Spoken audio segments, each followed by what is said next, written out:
Recognise this claim that the blob is actually in charge? Yes, I think, I mean, it's, to be fair, it's an exaggeration, it's hyperbole, but I know what that means. A lot of ministers defer to their officials. You don't have to be rude to the officials. I've been a minister myself. You need to be polite to them, so I'm not saying they should be, poor things, bullied by a minister, but they do work for the minister. Yes. This country is a democracy. And the important thing is they understand who's in charge. But a lot of ministers are unable to exert their authority and simply become letter signers and submission signers for the civil service. And I think that has, 13 years in power, that has become a problem. I think the Prime Minister needs, at a cabinet meeting, to make it clear to ministers that he expects them to govern and to lead, not Advisors just to have the advise, civil ministers service decide, tell them right? what to do. I mean, you have this problem with immigration, for example.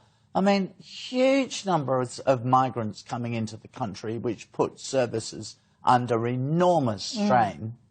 Well, let's come on to that in just a minute, because I know we're going to go on to migration. Very quick word. Oliver Dowden's potential role in this witch hunt against Boris Johnson. Should there be an investigation as to whether ministers have been involved in making these referrals to the police on the back of his COVID diaries? No. The government should not be having investigations the whole time into itself. No. I think this Are they having too many investigations? They shouldn't. I mean, the Prime Minister should just make a decision in support of the government that we are just going to march on and deliver for the public, not have investigations into allegations about what ministers may or may not. Especially when the public arguably has moved on, right, from Partygate. Now, sorry, you did refer to migration. It's the front page of the Sunday Express. It's basically the stat of the week, isn't it? That 606,000 figure. In your mind, Alexandra, is that too high? Well, it does, by the way, include students. Yeah. Should it? Maybe it would be better to exclude the student numbers from the figure, or at least explain how the figures are calculated. And secondly, there's the Ukraine and Hong Kong factor as well. That's nearly 200,000, I think, of that 600,000. But in general, when you think about being a former minister, and the government has made a pledge to the public in the 2019 manifesto to keep those numbers below 200,000. Should they just have a cap? Below 100,000? Well, to be fair, in the manifesto it's below 200,000, because by that point it reached 246. It was David Cameron that pledged below 100,000. But, I mean, these are perhaps semantics. In general, do you think it's politically expedient, particularly for the Tories, to just place a cap on numbers? Yes, I think there should be a cap. A cap in the different categories, a cap on skilled migration, a cap on resettling refugees, a cap on family reunions. Why is Sunak always wanting to resist that, then? Because the more migrants you have, the better the GDP figures look, although that can be misleading because you need to look at the GDP per capita figures, not at the overall GDP figures. But, you know, business departments, the Treasury, are clearly in favour of high migration. But how do you service such huge numbers of people? The NHS is, as they always say, under pressure. Yes. Schools and other services, the roads are getting clogged.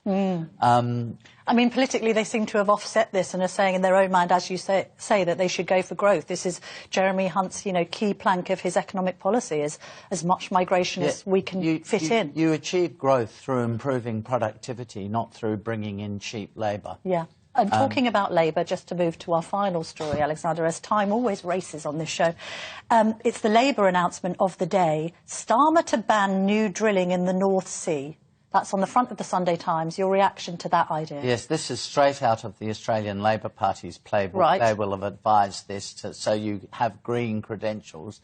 Of course, the consequence of it is that gas and oil will be imported rather than come from the North Sea, which will have balance of payments consequences. And by importing oil and gas, that's not going to make the slightest difference to global CO2 emissions, which is meant to be the issue. So it's a classic case of virtue signalling trumping practical policy. Do you think this whole idea about phasing out petrol and diesel cars by 2030, the net zero pledge, do you think that's political lunacy, or do you think it does gain votes on the right? I think is entirely poll-driven, yeah. But it'll never happen. I mean, the European Union has had to abandon its target of electric vehicles by 2030, or theirs was a bit later, I think it was 2035, but they've abandoned that. The UK will have to abandon its figures. There's no way it's going to be achieved by 2030. Alexander Downer, thank you very much for joining me this morning. Lovely to see you. Thank you very much.